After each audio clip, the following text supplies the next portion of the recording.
భారతీయ సినీ పితామహుడిగా పిలుచుకునే దాదా సాహెబ్ ఫాల్కే బయోపిక్లో జూనియర్ ఎన్టీఆర్ ఆ పాత్రను పోషిస్తాడనే వార్త అభిమానులను ఆశ్చర్యానికి గురిచేస్తుంది. 1913లో రాజా హరిశ్చంద్ర ద్వారా ఇండియన్ స్క్రీన్కు సినిమాని పరిచయం చేసిన ఆ మహానుభావుడి జీవితాన్ని తెరకెక్కించడం మంచి ఆలోచనే. అయితే మాస్ కమర్షియల్ మార్కెట్లో తిరుగులేని ఇమేజ్ ఉన్న తారక్తో ఇలాంటి సబ్జెక్టు చేయడం మార్కెట్ లెక్కల్లో రిస్క్ అవుతుంది.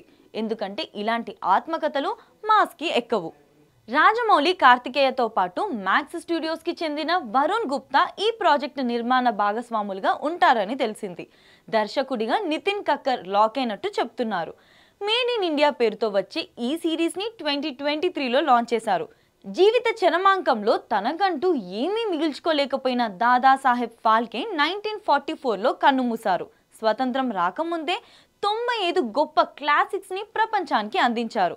ఇంతకుముందు రఘుపతి వెంకయ్య నాయుడు బయోపిక్ని సీనియర్ నరేష్తో తీస్తే ఫ్లాప్ అయింది. ఇప్పుడు ఫాల్కేని కనుక జూనియర్ ఎన్టీఆర్ పోషిస్తే అంతకన్నా గుడ్ న్యూస్ ఏముంటుంది?